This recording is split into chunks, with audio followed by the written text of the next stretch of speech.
YouTube, it's John here, and in this video, I'm going to try and give a little bit of advice for practicing and learning the piano.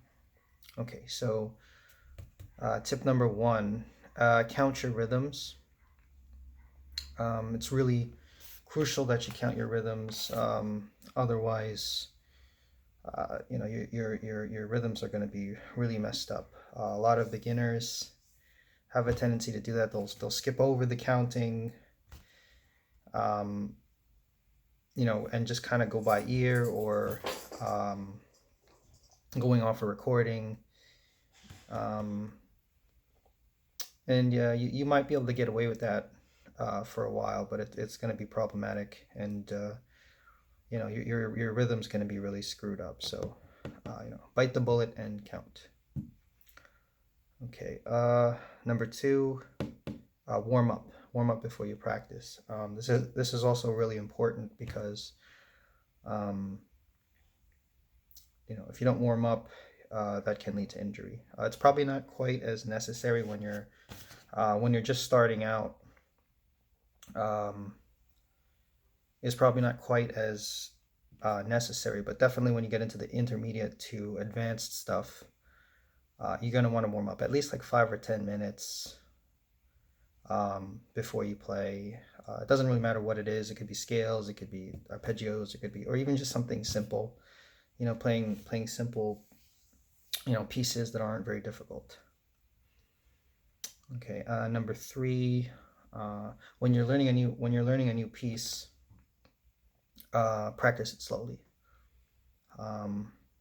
A lot of people, when they play and they're learning a new piece, they try to go at the full tempo, and what that's going to do is that's going to cause your playing to be very uneven.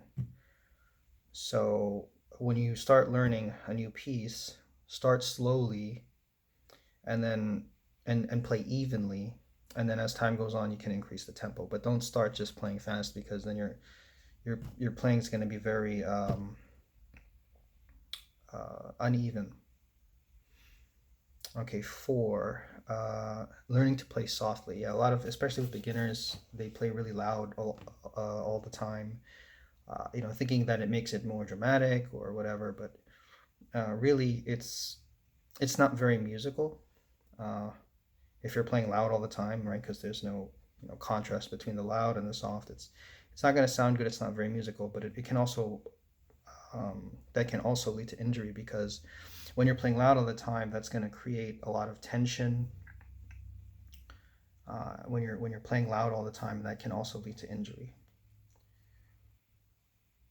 Five, your fingering. Yeah, you want to pay attention to the fingering. If your fingering is messed up, it's really gonna screw up your playing. It's gonna be you're gonna make a lot of mistakes. It's not gonna be even.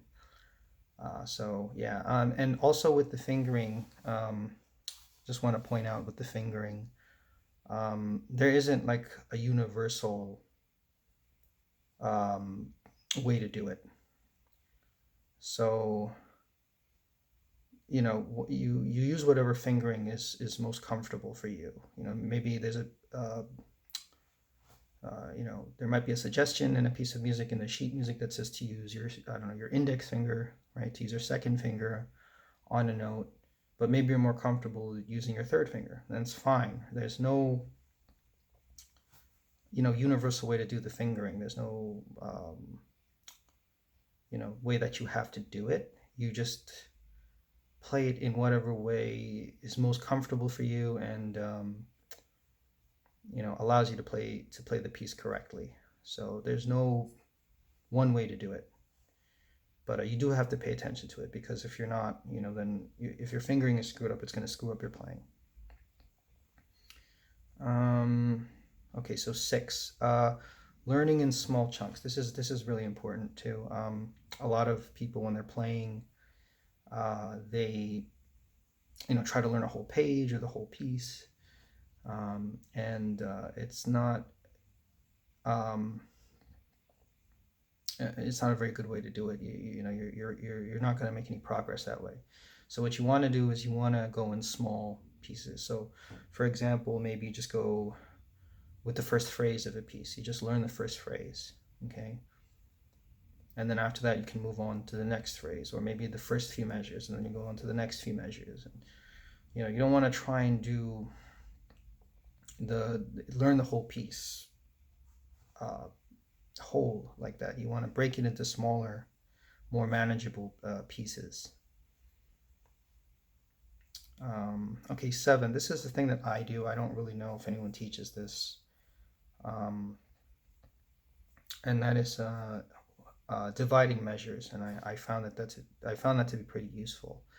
So what I mean by that is sometimes when you're looking at like a measure and then there's a weird rhythm in it, maybe sometimes what I'll do is I'll just break up the measure. Like I'll like, let's say there's 4 beats in a measure, I'll cut it in half and make it into 2 measures with 2 beats in it. Or sometimes I'll split it up by beat.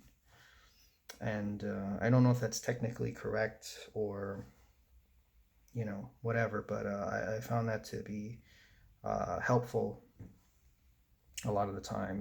If you could just break it up, maybe break a measure in half or break it into even smaller pieces than that. And sometimes it's easier to learn it that way. And then the last tip is to just to also to break up your practice time. If your goal is to play for an hour, you don't have to do the whole hour all at once. You could do like half an hour, and then later on in the day you do another half hour. And it's actually can be more efficient that way to play in smaller for smaller periods of time. Because when you play for long periods of time, often what will happen is you'll start to lose concentration after a while, and then from that point you're not really learning anything. You're not absorbing anything because the concentration has already gone down. After an hour, maybe 2 hours, however long. At some point, your concentration is going to break down, and then anything you do after that is kind of pointless because you're not focused, you're not absorbing anything, and you're not remembering anything. Okay, so that's just a little bit of advice. I hope that it's useful to you in your practice. Okay, thanks. Bye.